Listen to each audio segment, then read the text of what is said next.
This is a video about the latest news on Tyrion, Teclis, Malerion and Morathi, the Aelven Gods.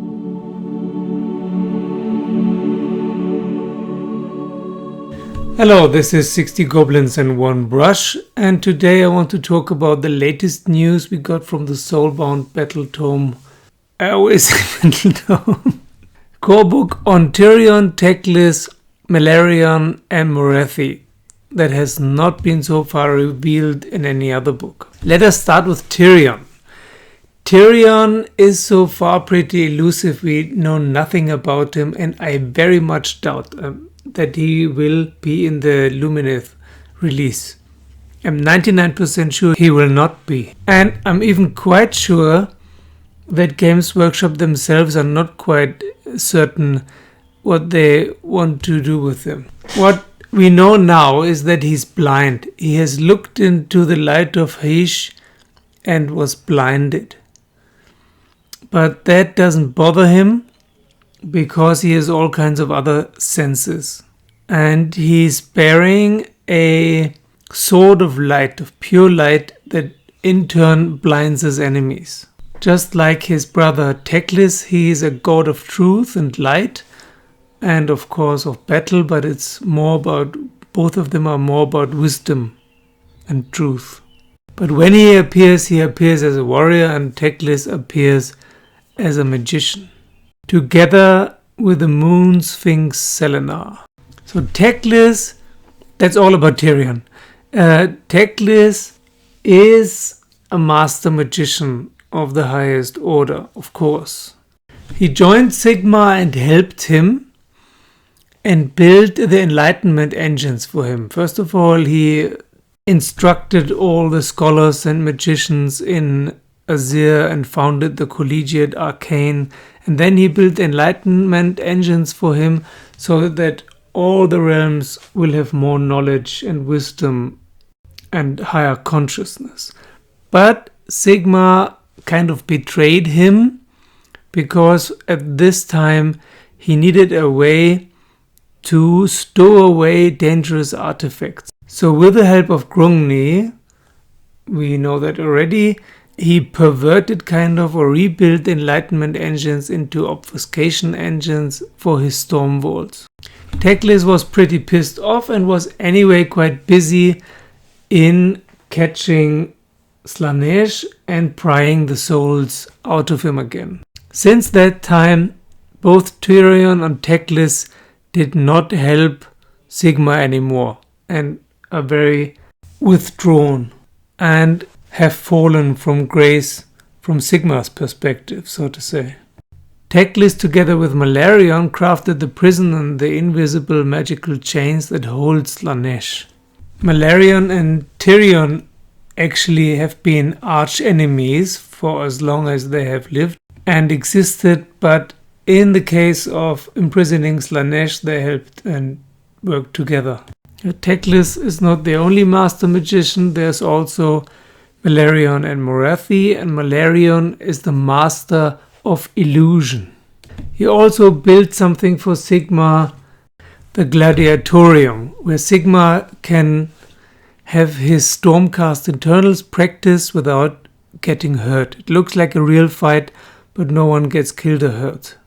Apart from that, Malerion has drawn back, and whenever he does something for someone else, he has some ulterior motives that no one can really know about or even fathom.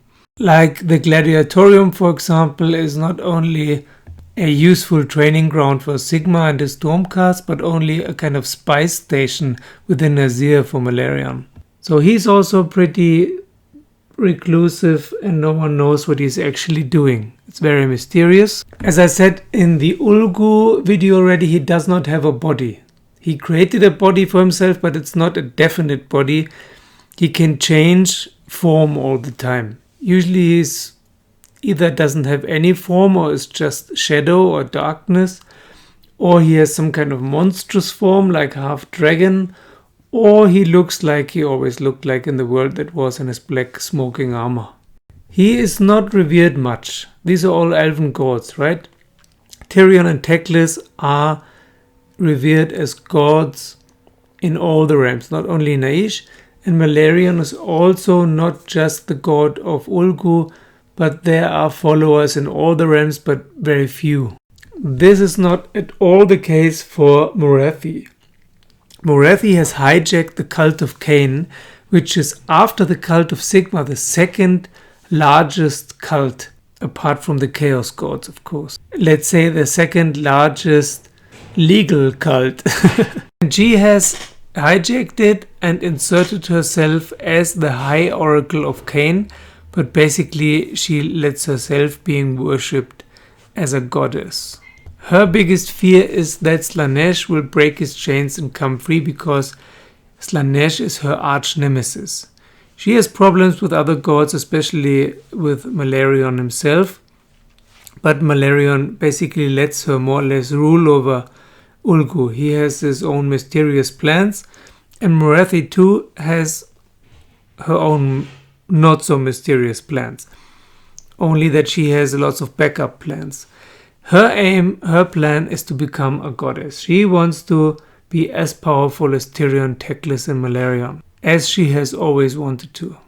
And she's nearly there, and I even guess that if the Daughters of Cain book will come out this year in its renewed form, she might even have already ascended to godhood or goddesshood. Black Goddess. You might have wondered why the Daughters of Cain are part of the Order faction. At least I have wondered, and it is now explained here in the Soulbound book. She is the only of the 4 Aelven Gods, let's count her as a goddess already. She's the only one of those 4 who has continued to support Sigmar. When Sigmar calls and needs help, she will send some witch elves and whatnot. Immediately. No matter how difficult and hopeless the cause or the fight, the battle is, she will send backup. So she has ingratiated herself mightily with the big cheese and is very popular. And as I've said, she is, after Sigmar, basically the most popular goddess of order.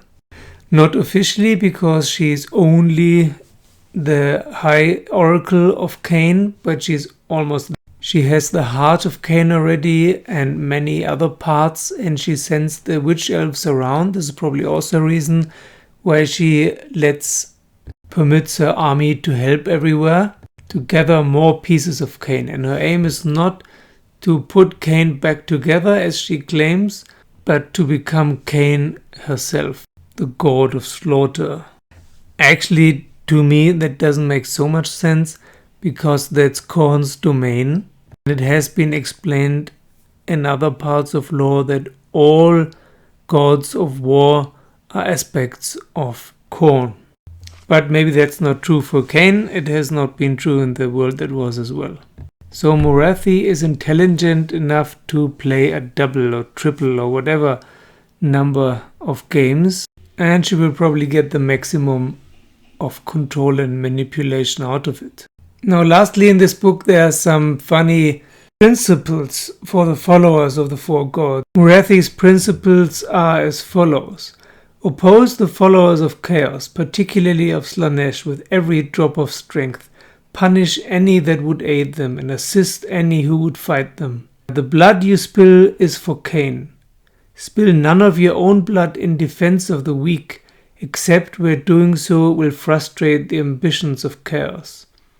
Obey your queen, ensure she obeys Morathi as devoutly. Then the principles for the followers of Malerion. Give deference to shadows, for there walks Malerion. Knowledge is power. Seek it, keep it, but most importantly, use it. The deadliest blow is that which strikes unseen. There are many gods, but only one king in the shadow. And for Teclis and Tyrion followers, pursue all knowledge. Seek out truth wherever it leads.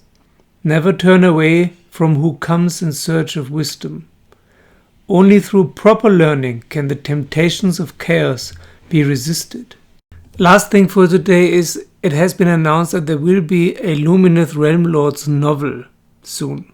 So that's it for today. Resist the temptations of chaos through proper learning. See you soon. Thank you for watching. Thank you for subscribing and hit the bell button.